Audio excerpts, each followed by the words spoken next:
My family lived a state away from me, and at the time that this happened, I had just turned 18 and my mom would finally let me drive to go see them, which was about a 5.5-hour drive.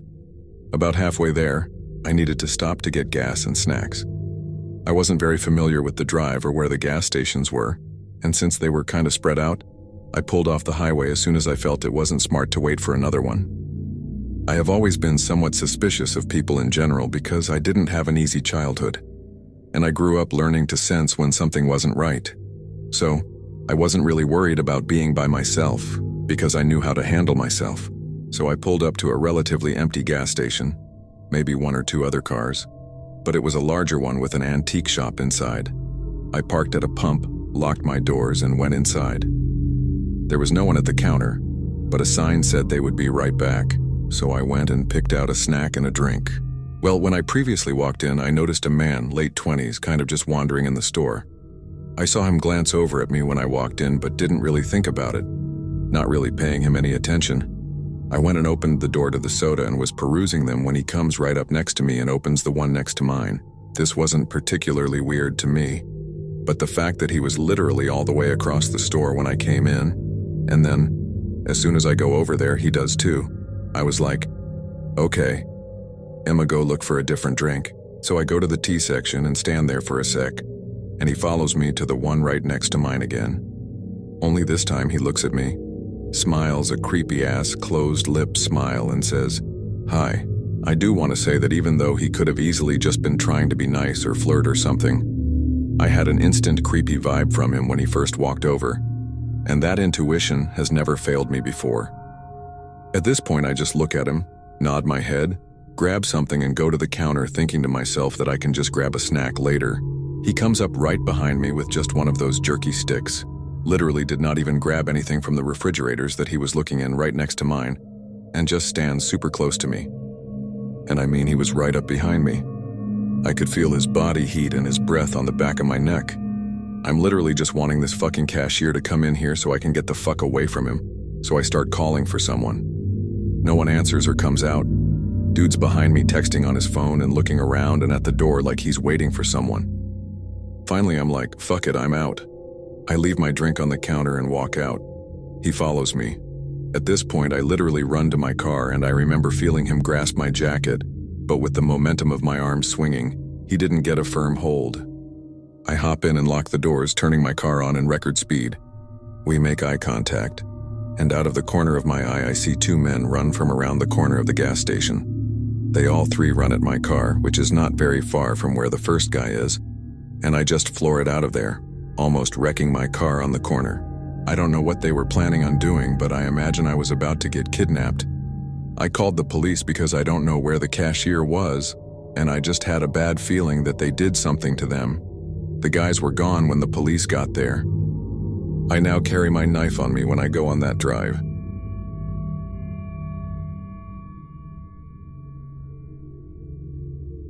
Growing up on the edge of the suburbs, there was a large grove of trees and hills by some railroad tracks that led to a big forest, about half a mile from my house.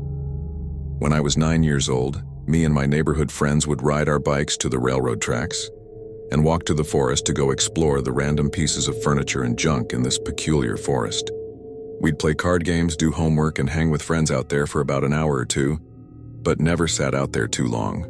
There were small abandoned houses here and there in the forest that we stayed away from, as one neighborhood friend, Michael, told me a homeless man lived in one of them, and if you saw him, run. So right off the bat, after hearing this, going near this house in the woods was scary as could be. One chilly November afternoon after school, I came home and dropped off my backpack at my house and immediately went to the woods. My bike was broken, so I walked. Michael had told me at school that day to meet him in this open area of the forest to play Pokemon with him. This was something we'd frequently do growing up, just to pass the time until our parents got home at 4 p.m., so it was nothing unusual. As I crossed the railroad tracks into the forest, I instantly felt a weird sensation, that feeling you feel when someone is watching you. I looked all around and couldn't see anyone, so I thought I was just getting spooked, as the rather overcast day was very eerie anyway. Trekking through the autumn leaves scattered across this large wooded area, I came upon the big open area where I was supposed to meet Michael. Near the area where we normally met was his notebook open. On the page was written, "Hey, I had to go back home and grab some batteries for my Game Boy. Wait for me here, I'll be back soon." I waited. Being alone, especially feeling like someone was watching me, made this particular moment very uncomfortable. However, I convinced myself I was just being a wuss and decided to wait for Michael. I sat down and began playing my Game Boy. It wasn't too long until that sensation of being watched grew into utter paranoia. I kept frantically looking up from my Game Boy and checking my watch to see how long I'd been waiting. I'd been sitting there for 30 minutes. It was beginning to get dark. Then I heard some leaves crunch.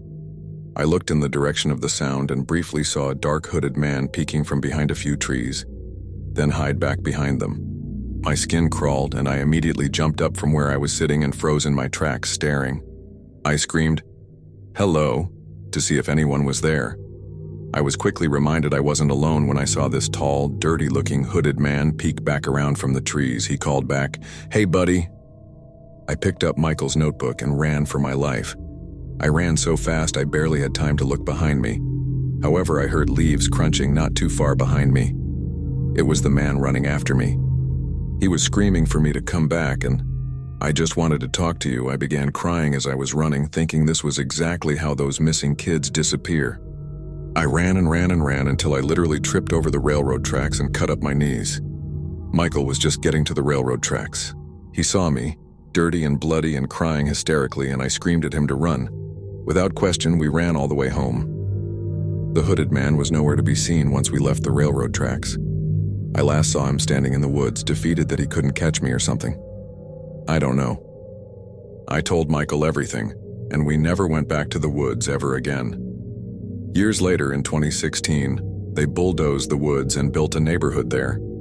We later found out from fellow neighborhood friends who were in the area, the same thing happened to them growing up. To this day, this is probably one of my scariest stories growing up.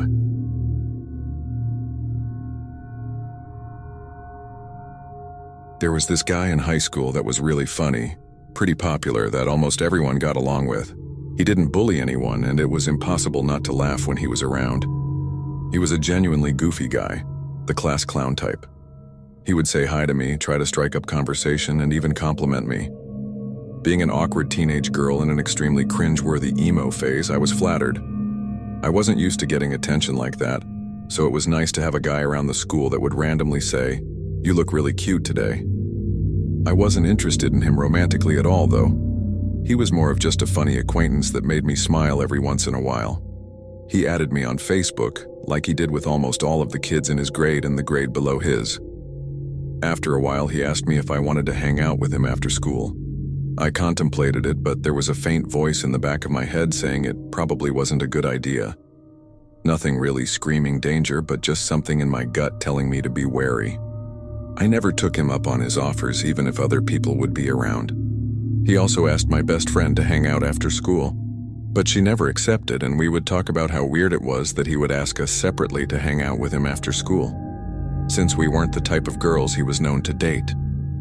And we both agreed that we just really would rather not. Time passed, life went on, and I completely forgot about the guy. Until about a week ago, when one of my friends shared an article about a bar in the next town over that was under scrutiny for supposedly aiding predators who hunted there, or something to that effect. I can't remember exactly what the article said, because I was more focused on something else in the article. That guy I went to school with is in prison for raping 2 women, and that bar was his hunting ground. And word around my hometown is that they weren't his only 2 victims, just the 2 that got justice. After reading that article, I just sat there, staring at my phone in disbelief. My stomach dropped, and all I could think about were those weird gut feelings I had back then. The ones I ignored because he seemed harmless on the surface. I called my best friend that night. She had already seen the news and said the same thing I was thinking. That could have been one of us. It's terrifying how close we might have come to something we couldn't walk away from. Now, whenever someone brushes off their instincts or says they're probably just overreacting, I tell them to trust their gut, because sometimes the nicest face in the room is just wearing the best mask.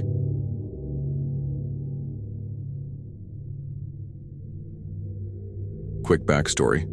I work at a gas station on a main route. We see a lot of travelers passing through. Only one person works each shift, and it's a 24-hour store. We're short-staffed, so I agreed to an overnight. I'm female, and I work in a state that's always had self-serve gas stations.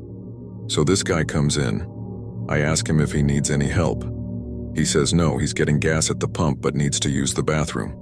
I go back to work on whatever invoices we got yesterday. The guy uses the bathroom and then goes back outside. About 5-7 minutes later, he comes back inside and tells me that he's confused about the pump. He directly says, "You might have to come outside to help me." Customers don't often say this. They usually just complain that it's not working. So I'm already feeling weird about this guy.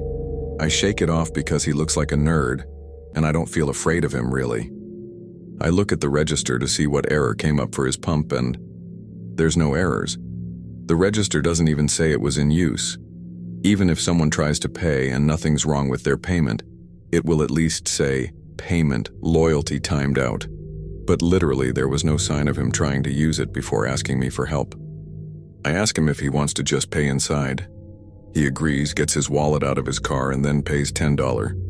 I give him his receipt and he says, "Can you help me? I don't understand the machine." And I say, "We aren't really allowed to leave the store during overnight shifts as it's just me here and it's not safe to go outside." I don't know why I told him I was alone, but he wasn't seemingly threatening. He proceeds to say, "I don't understand what it's asking me. I need help. I'm not scary." I tell him again that I can't go outside because it's store policy for the overnight shift. I say, "It's not that you're scary. I just can't go outside." I would have to tell a little old lady asking for help at this hour the same thing. Which is true. We can't even take out the trash during overnights. He starts to walk away from the register counter now, but then again stops at the door and asks me one last time to come outside and help him. I'm pretty annoyed at this point. I've said no twice now. I'm not going, so stop asking. I finally say in a super annoyed tone, "Okay, all you need to do is 1. Pick up the nozzle. 2. Select the fuel grade button. 3. Put it into your tank and squeeze the handle. I'm not going outside." Then he finally goes back to the car, and the register tells me he had no trouble pumping gas. Also, his plates seemed like they were from the state I work in. This kind of thing wouldn't make me suspicious usually. But the fact that he originally decided for me to go outside instead of bringing money inside at 3 a.m. is weird. Along with how he didn't bother to use the pump before he came inside to ask for help, claimed it wasn't working, and didn't take my first no for an answer.